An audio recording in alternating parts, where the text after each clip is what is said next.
vamos a dar la bienvenida al primer ponente de la jornada de manera online. Muchos de los de después serán en persona.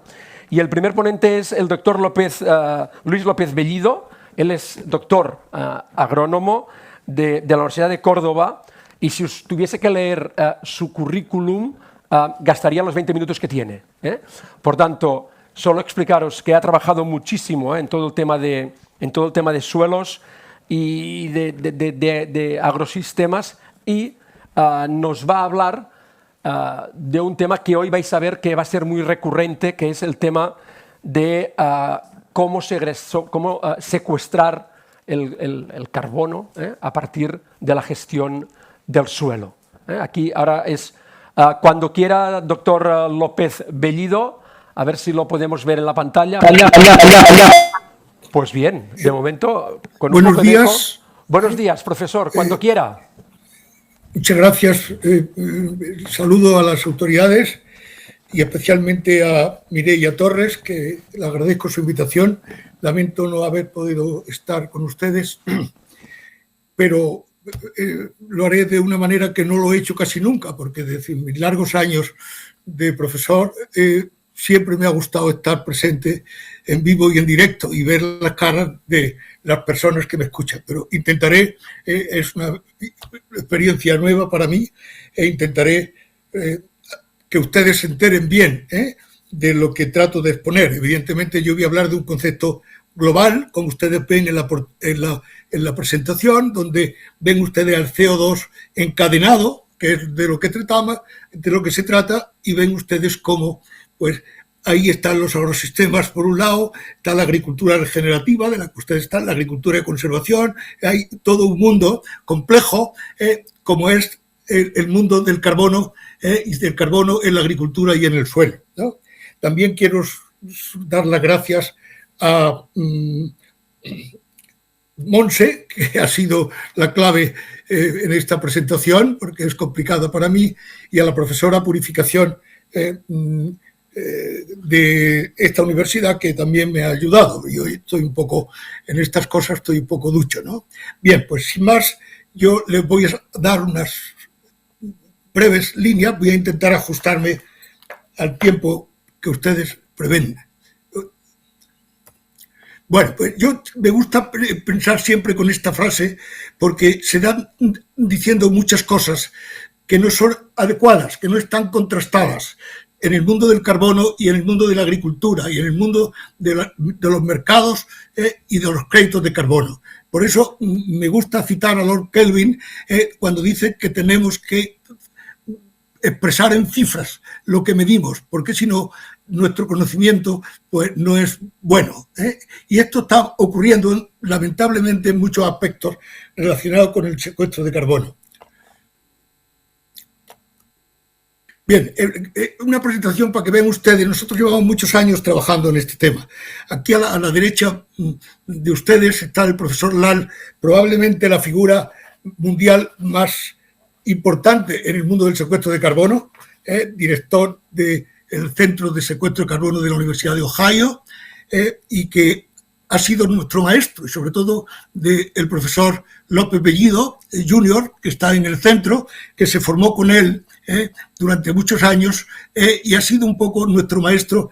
Y si para los que no lo sepan, el doctor Ratan Lal probablemente es el edafólogo más importante que hay en el mundo. Se le ha llamado guardián de la tierra, padrino científico de los suelos, tiene el premio Nobel colectivo del panel internacional de cambio climático en el 2007 y también tiene el premio mundial de alimentación en el 2020, que es como el Nobel de la agricultura. Simplemente para que vean ustedes, a nosotros nos ha costado, digamos, formar un equipo desde hace ya muchos años, y en los últimos años, los 10 últimos años, la ayuda del doctor Lal ha sido muy significativa.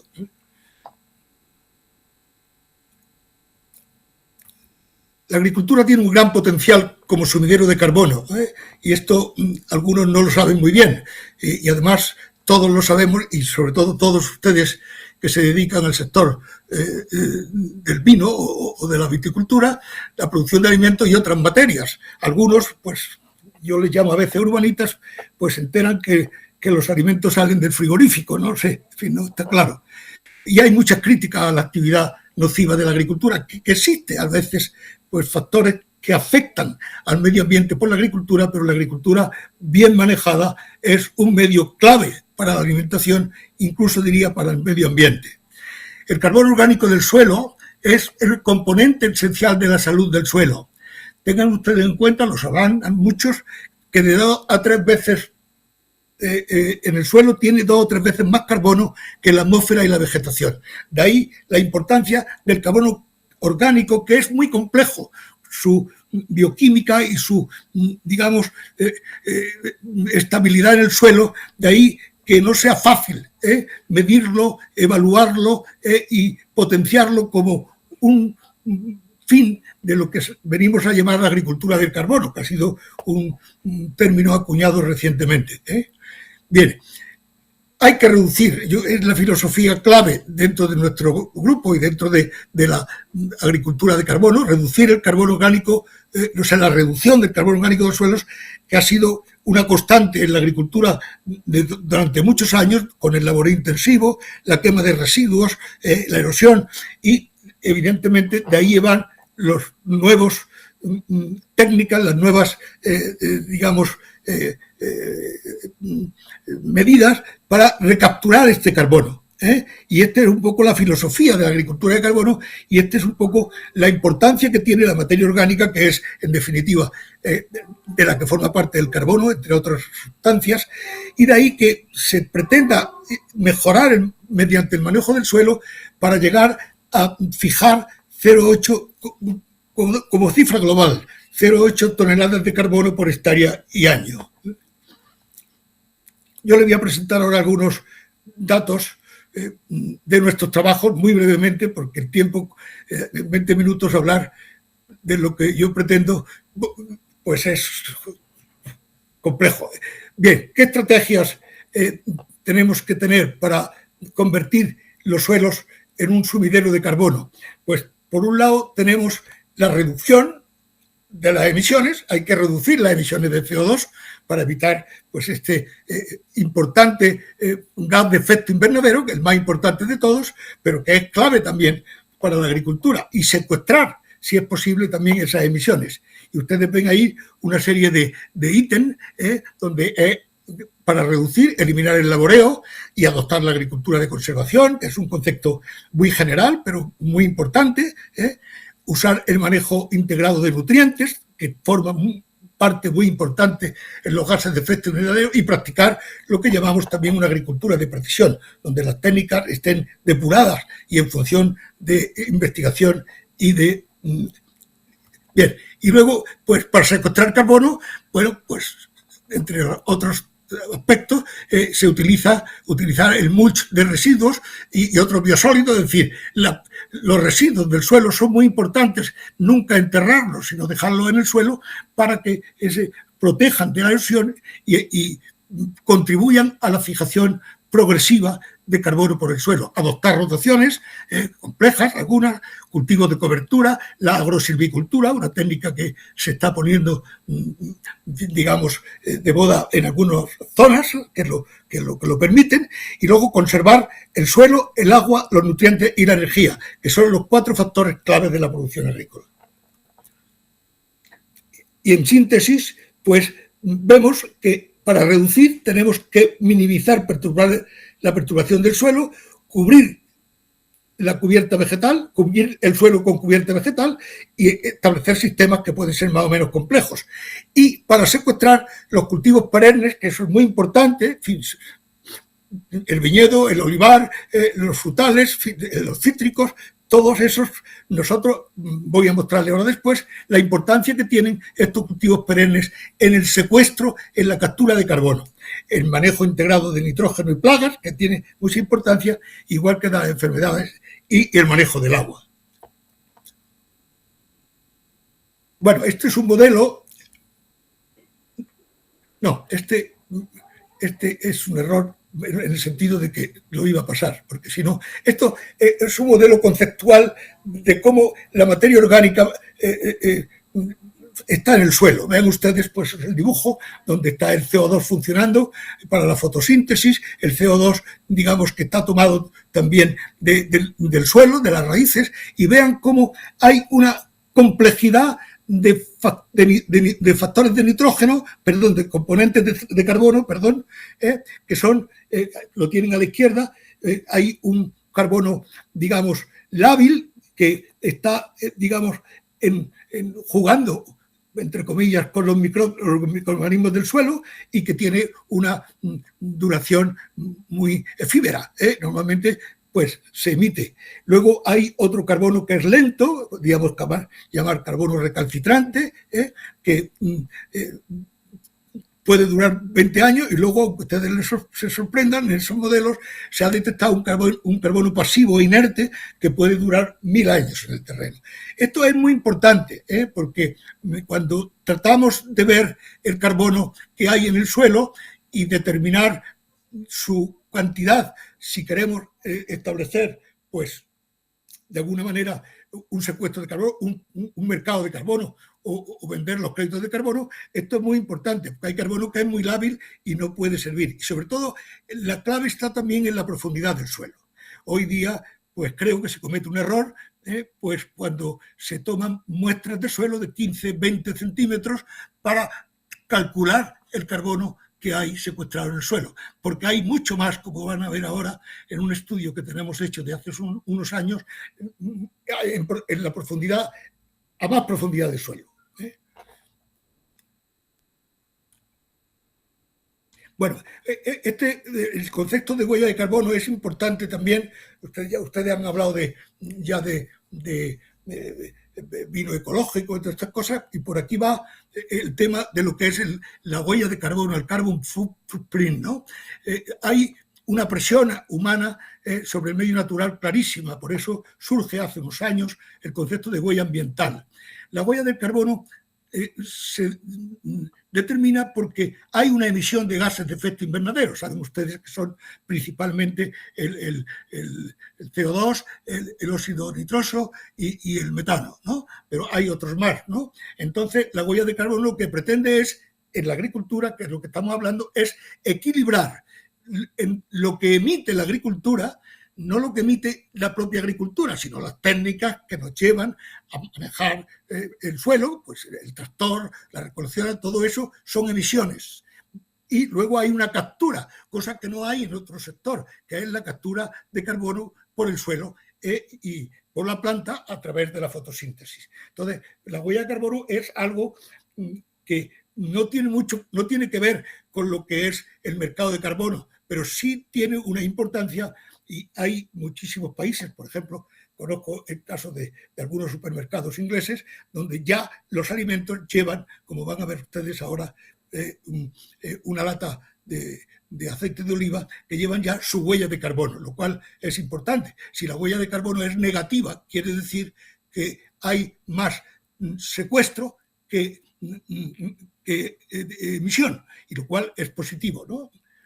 Lo contrario sería negativo, ¿no? Bien, pues así se calcula la huella de carbono, ¿no? Lo saben ustedes perfectamente. El carbono que se acumula en la biomasa aérea y radicular, por eso los árboles tienen tanta importancia, más el secuestro del carbono del suelo, que puede ser muy importante si manejamos bien el suelo, y luego hay que restar las emisiones de carbono, lo que se llama carbono equivalente de todas las operaciones de cultivo que lleva pues, el cultivo determinado. De ahí que sea muy importante los árboles, las plantaciones. Nosotros hemos trabajado especialmente en olivar, como es lógico, aunque aquí también tenemos viñedos, pero hemos trabajado en olivar sobre todo. Bien, ahí tienen ustedes un ejemplo que se ve de alguna manera. Esta es la campiña andaluza, la campiña de Córdoba. Este es un experimento conocido, yo diría mundialmente, porque tiene aquí en este se habla de 20 años, tiene 30 años, tuvimos que quitarlo porque una finca particular, pues fue vendida, pero ahí hicimos muchas pruebas sobre el nitrógeno y sobre huellas de carbono. Este experimento, como digo, nos ha dado, digamos, una visión de los experimentos de larga duración, que es lo que en agricultura, de alguna manera, producen resultados más fiables, ¿no?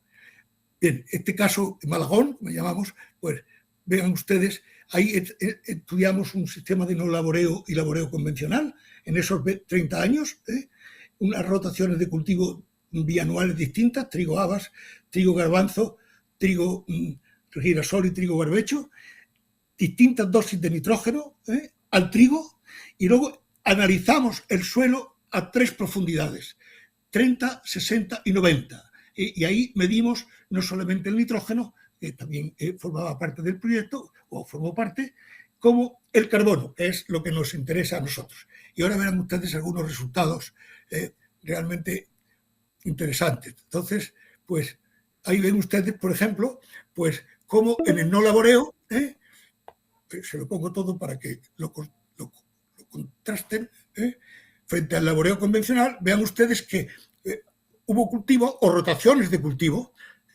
que tuvieron, hablamos de toneladas por hectárea y año de balance de carbono, con una media, el trigo fue el que más secuestró, porque es el cultivo que genera más biomasa, y tuvo una media en no laboreo de 1,15. Sin embargo, vean ustedes como el laboreo convencional, el laboreo de vertedera, llegó un momento en que cambiamos y en vez de hacer laboreo de vertedera, de volteo, hacíamos laboreo vertical, porque ya el laboreo de vertedera ya era una herejía en nuestras condiciones.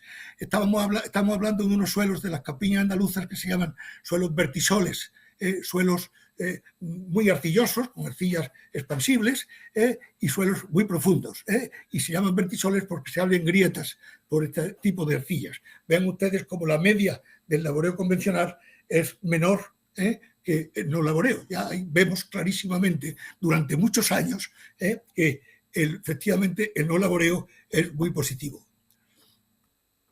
Bien, esto no merece la pena esto porque, bueno, y aquí es donde yo voy a poner algún poco interés, en mostrarle esto es una plantación de olivar que se llama intensivo. Tenemos las plantaciones convencionales, que tienen 70, 80 olivos por hectárea, las plantaciones, digamos, intensivas, que tienen 300, 400 olivos por hectárea, y las plantaciones superintensivas, que ahora se le llaman en seto, que pueden tener 1.500, 2.000 y 3.000 olivos por hectárea. Claro, esto nosotros hicimos un estudio en un proyecto hace ya unos años que se llamó Carbosiega, donde estudiamos, digamos, con este proyecto, con esta empresa, estudiamos en toda Andalucía la huella, vamos, el secuestro de carbono de toda una serie de, se lo pongo mejor aquí, en Cádiz, Córdoba y Sevilla, plantaciones que estos señores de Citagro, que es una asociación que dirige plantaciones de producción integrada de olivar. Y entonces ellos establecen siempre, en concreto, y estudiamos 1.232 hectáreas en toda esa área. Y ellos clasificaban cada una de las fincas que asesoraban en unidades homogéneas de cultivo, que fue las que nosotros prospectamos y analizamos el carbono del suelo. Concretamente, 24 unidades homogéneas de cultivo en toda esta área de cultivo de Cádiz, Córdoba, Jaén y Sevilla. Bien, había variedades diferentes, la picuada, la arbequina, hojiblanca y picudo, son las más cultivadas por aquí, y luego había plantaciones, como ya le he dicho, superintensivas o de seto, intensivas y tradicional. Y luego, tanto cultivo de regadío como de secano. Bien, bueno, nosotros, por eso lo decía al principio, que hay que medir, pesar y contar para tener datos. Nosotros empezamos estudiando las raíces de los árboles, y porque ahí hay una gran cantidad de carbono. Era complicado, y decirle a un agricultor que le vamos a arrancar un olivo, pues era un poco, pero en fin, conseguimos conseguir muestreo en el sentido de establecer bien en cada plantación la relación que hay entre en peso o en biomasa entre la raíz y el sistema aéreo.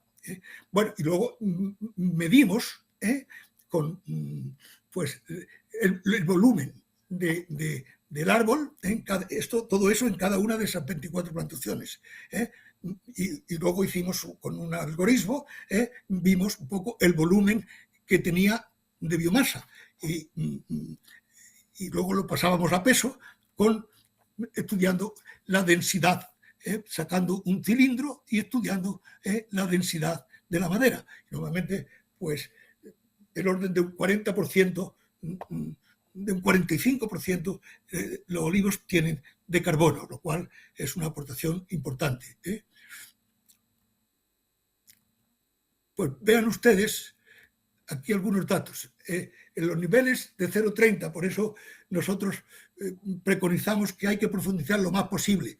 A nivel de investigación no hay problema, a nivel de comercio habrá que ver la rentabilidad de esa profundidad porque es más costoso.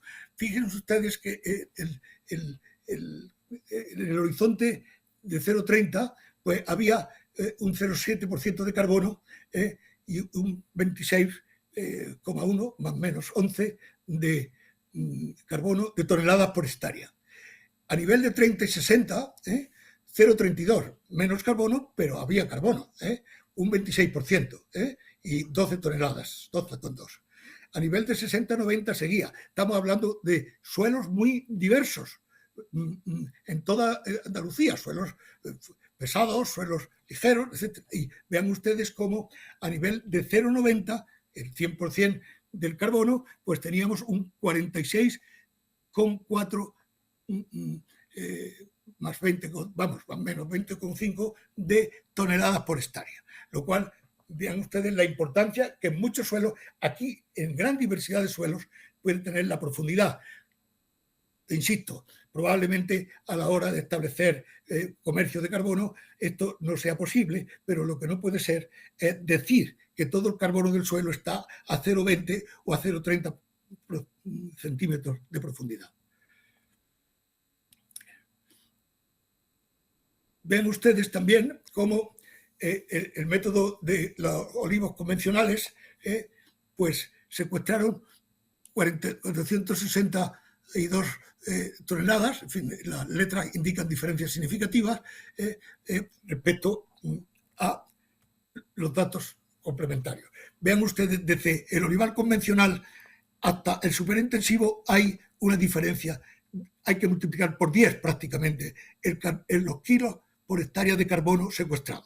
Fíjense, ya de por sí el olivar superintensivo está revolucionando la olivicultura, está consiguiendo aceites de calidad, gran mecanización, pero desde el punto de vista ambiental, fíjense ustedes la importancia que tiene ese secuestro de carbono.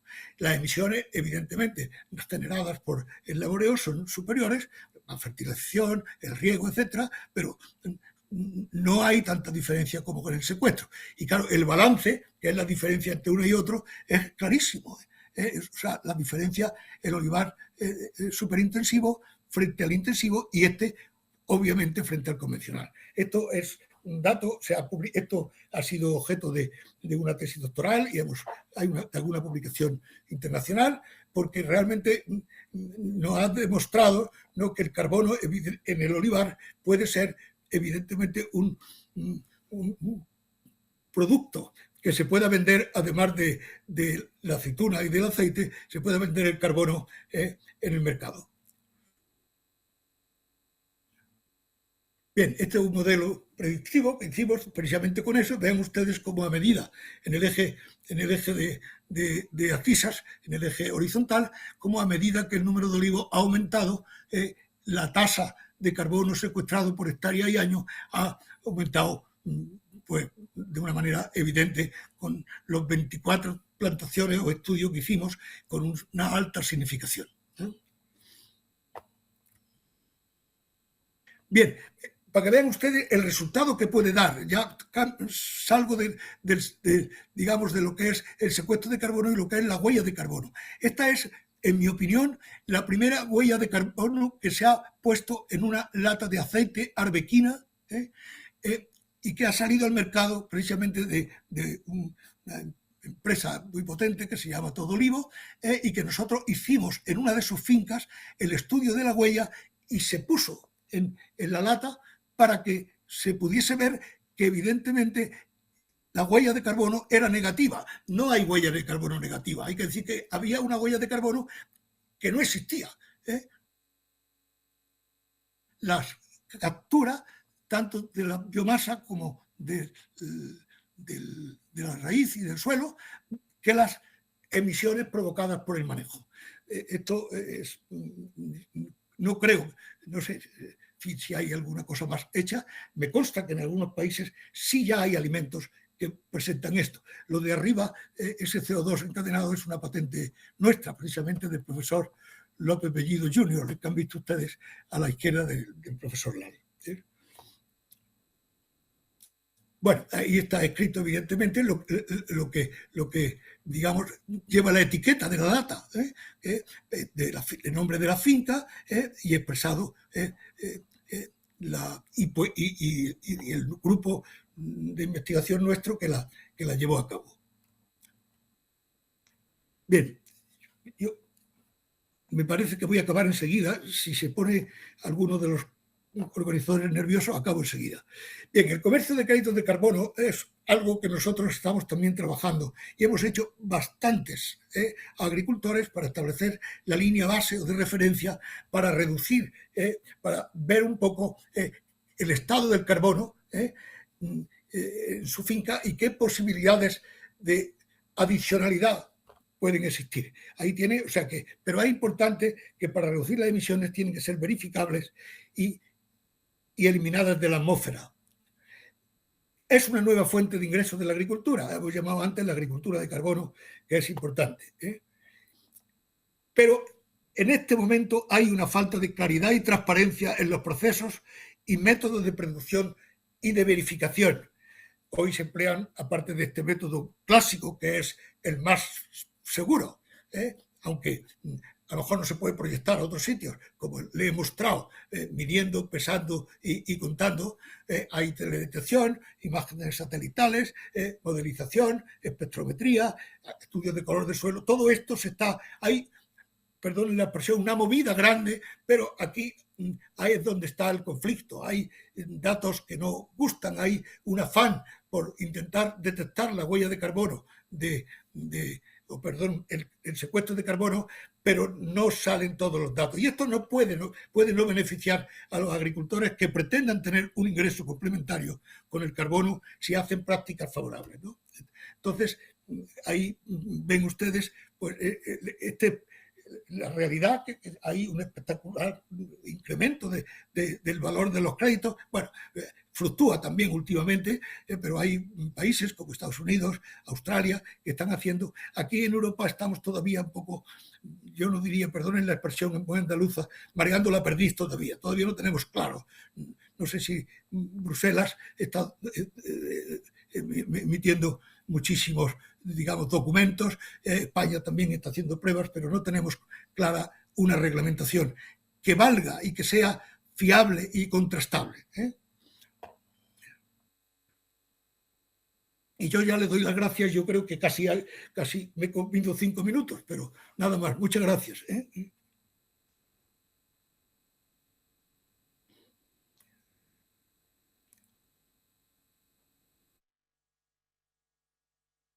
Ganamos estos 5 minutos porque realmente la ponencia ha valido la pena. Solo decirle qué suerte la suya que pueda llevar a cabo un experimento durante 20 años. Qué suerte la suya, porque realmente en el mundo de la agricultura, en el mundo de la viticultura, de la agricultura, el factor tiempo es muy importante y normalmente los proyectos no acostumbran a dar suficiente tiempo como para poder sacar los resultados que nos ha dado. Y también le agradezco porque realmente cuando Montse y yo trabajábamos en poner orden a esta charla, decidimos que él fuese la primera y por tanto a modo de introducción, y realmente ha cumplido con nuestro objetivo, con nuestro deseo, y ha dicho una frase muy relevante: en los créditos de carbono en agricultura aún estamos mareando la perdiz. Pues bien, a lo largo del congreso de hoy, a lo largo de las diferentes charlas, lo interesante es ver cómo de mareada está la perdiz. Vamos a ver en qué punto estamos en el que el profesor ha hablado de la adicionalidad, de poder tener un otro rendimiento al rendimiento principal, que en este caso pues las aceitunas o la uva y el vino. ¿Qué otros componentes qué otros elementos de ingreso puede tener el viticultor aparte del principal. Este concepto de adicionalidad.